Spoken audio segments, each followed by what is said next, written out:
ചരിത്രപ്രസിദ്ധമായ എരുമേലി പേട്ടത്തുള്ളൽ നടന്നു. വർണ്ണ വൈവിധ്യങ്ങളോടെ അമ്പലപ്പുഴ സംഘത്തിന്റെ പേട്ടത്തുള്ളലാണ് ആദ്യം നടന്നത്. വൈകിട്ടോടെ ആലങ്ങാട് സംഘവും പേട്ടത്തുള്ളി.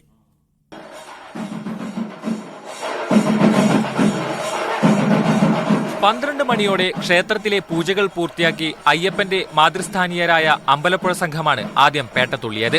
പെരിയോൻ എൻ ഗോപാലകൃഷ്ണപിള്ളയുടെ നേതൃത്വത്തിലായിരുന്നു ചടങ്ങുകൾ.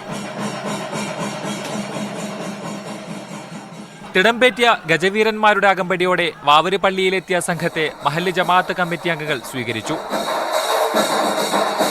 വാവരുടെ പ്രതിനിധിയായ ടി എച്ച് ആസാദിനെയും കൂട്ടി പള്ളി വലം വെച്ചിറങ്ങി ധർമ്മശാസ്ത്ര ക്ഷേത്രത്തിലേക്ക്.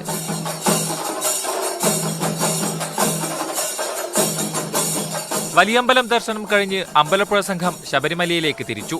ഉച്ചകഴിഞ്ഞ് പെരിയോൻ എ കെ വിജയകുമാറിന്റെ നേതൃത്വത്തിലുള്ള ആലങ്ങാട് സംഘത്തിന്റെ പേട്ടത്തുള്ളൽ.